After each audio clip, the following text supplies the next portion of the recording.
8,452 करोड़ रुपए से ज्यादा का फंड, लेकिन पूरे साल में खर्च सिर्फ 88 लाख रुपए। ये आंकड़े सामने आने के बाद पीएम केयर्स फंड को लेकर एक बार फिर से सवाल खड़े हो रहे हैं।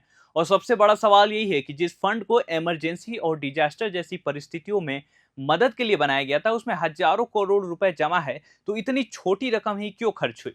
पीएम केयर्स यानी prime minister citizen assistance and relief in emergency situations fund की स्थापना मार्च 2020 में कोरोना महामारी के दौरान की गई थी। ऑफिशियल वेबसाइट के मुताबिक इसका उद्देश्य पब्लिक हेल्थ इमरजेंसी, नेचुरल या मैनमेड डिजास्टर जैसी परिस्थितियों में राहत और सहायता देना है। ये एक पब्लिक चैरिटेबल ट्रस्ट है और सरकार के मुताबिक इसे बजटरी सपोर्ट नहीं मिलता, बल्कि वॉलंटरी कंट्रीब्यूशन से ये फंड चलता है। अब सामने आए 2024-25 के ऑडिटेड फाइनेंशियल डेटा की बात कर लेते हैं। रिपोर्टों के मुताबिक 31 मार्च 2025 तक पीएम केयर्स फंड का बैलेंस करीब 8,452 करोड़ था। वही इस दौरान फंड से करीब 87.55 लाख यानी कि 88 लाख रुपए का ही एक्सपेंडिचर दर्ज हुआ। यानी एक तरफ हजारों करोड़ का कॉर्पस है, तो दूसरी तरफ साल भर का जो एक्सपेंडिचर है वो मात्र 88 लाख रुपए है।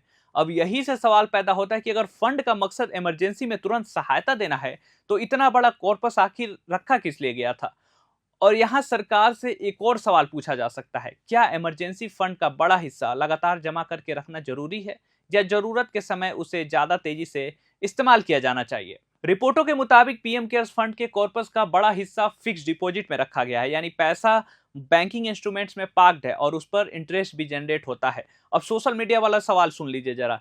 देश के लोगों से इमरजेंसी के नाम पर पैसा लिया गया, पैसा हजारों करोड़ तक पहुंच गया और इमरजेंसी आने पर खर्च का आंकड़ा मात्र 88 लाख के आसपास। तो क्या इसे पीएम केयर्स कहे या पीएम सेव्स कहे? ये सवाल तंजिया जरूर है, लेकिन इसके पीछे एक गंभीर मुद्दा है, ट्रांसपेरेंसी और यूटिलाइजेशन। सरकार की तरफ से कहा जाता है कि पीएम केयर्स एक चैरिटेबल ट्रस्ट है जिसका इस्तेमाल इमरजेंसी और डिस्ट्रेस सिचुएशंस में किया जाता है। ऑफिशियल रिकॉर्ड्स में इसके ऑब्जेक्टिव्स में health care, infrastructure, research, relief, assistance और इमरजेंसी सपोर्ट जैसी चीजें शामिल है। लेकिन आलोचकों का सवाल है कि अगर इतना बड़ा कॉर्पस मौजूद है, तो जनता को ये ज्यादा स्पष्ट तरीके से क्यों नहीं बताया जाता है कि कितना पैसा किस इमरजेंसी में गया, किस एजेंसी को दिया गया और कितना पैसा भी रिजर्व में रखा गया है? यानी सवाल सिर्फ ये नहीं कि पैसा खर्च क्यों नहीं हुआ, सवाल ये भी है कि पैसा कहाँ रखा गया है, उससे कितना इंटरेस्ट आया है, इमरजेंसी के वक्त इसके यूटिलाइजेशन की एग्जैक्ट स्ट्रेटेजी क्या है। और एक और दिलचस्प बात, पीएम केयर्स की ऑफिशियल वेबसाइट पर फाइनेंशियल स्टेटमेंट्स उपलब्ध है, लेकिन इस फंड को लेकर ट्रांसपेरेंसी और पब्लिक स्क्रूटनी को लेकर लंबे समय से राजनीतिक बहस चलती रही है।